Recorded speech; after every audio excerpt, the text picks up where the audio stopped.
May only the truth be spoken and only the truth be heard.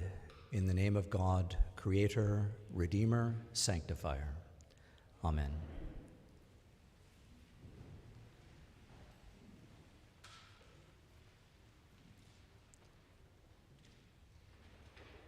They couldn't even make it for a day.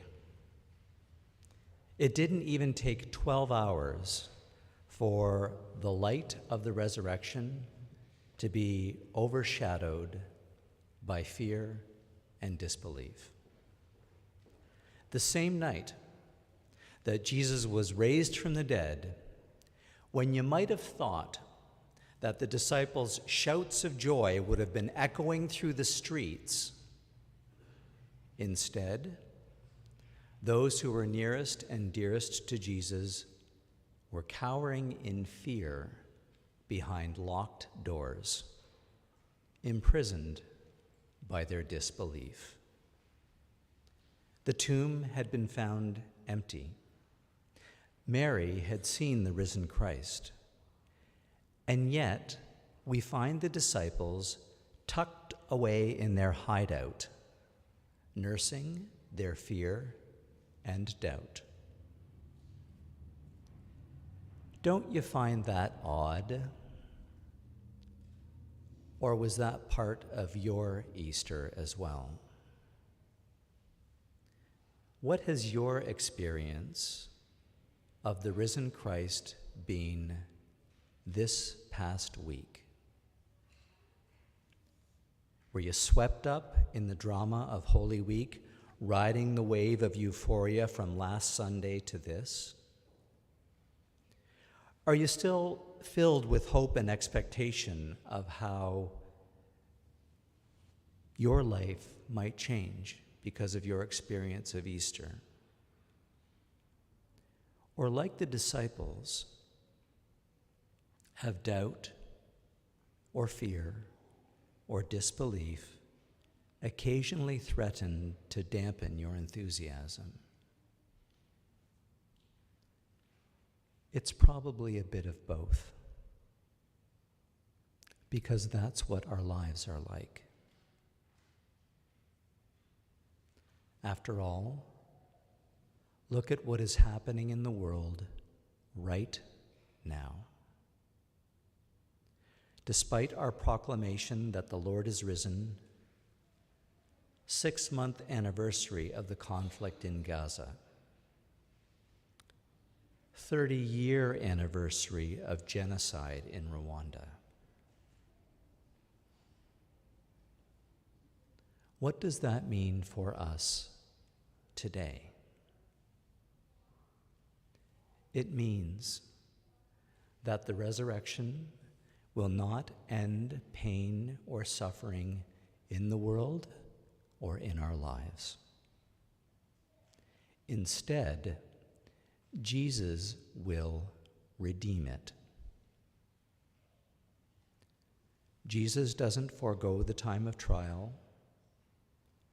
He stays with it, suffers through it, rises from it.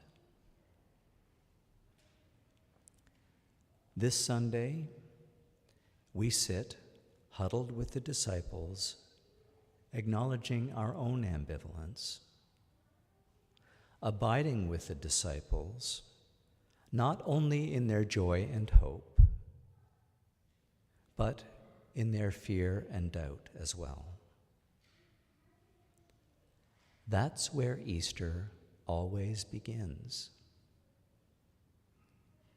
But it never ends there. Because just as it was with the disciples on that Easter night, immediately after our fear is named and our doubts acknowledged, God responds with God's presence of steadfast love and renewed hope. The moment the disciples experienced their Easter ambivalence, Jesus appeared among them, offering his peace, the assurance that they were forgiven, that they were reconciled to God and one another, that all would be made whole again, that everything would be all right with the world and in their lives, despite their misgivings. That's why we're here, isn't it? Don't we gather together so that Jesus will breathe new life into our spirits, as he did with the disciples, and assuage our doubts and fears, just as he did on that Easter night, showing us that we need not despair, that we don't have to be afraid, to show us that in the resurrection there is healing. Healing from the wounds that he suffered and for the sorrows that we continue to endure. We all bear wounds, experiences of brokenness that we carry with us, memories of pain, doubt, fear, moments when we feel helpless or uncertain about the world or our lives. And those don't go away just because we have been given new life. With Jesus, as with us, we bear our wounds even when we celebrate our Easter hope. Even when we proclaim Christ is risen, our wounds are part of who we are, but they do not determine who we are. For the first sign that Christ is risen, as in this gospel, is healing. And just like today's gospel, healing doesn't mean erasing those wounds, those experiences that make us who we are. Like the disciples experienced in the resurrection, Jesus promises to abide with us through our wounding until only the scars remain. That is how we experience resurrection now. God embraces us where we are wounded, heals us of our brokenness, and leaves a sign of our new life and his steadfast love. It's the scars that we bear. For how else would we know that we are healed? In other words, it is not just a coincidence that the disciples didn't recognize the risen Christ until they saw his wounds.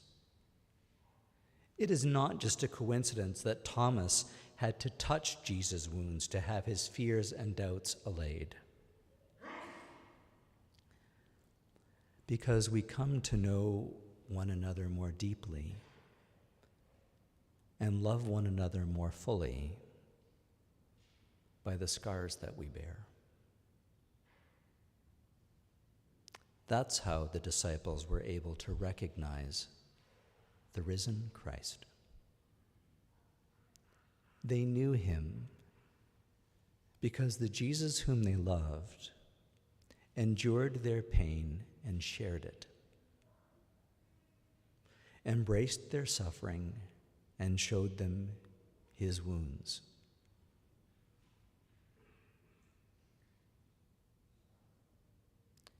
It's a difficult truth to swallow, that we must endure the pain of those we love. It's not easy, even for God.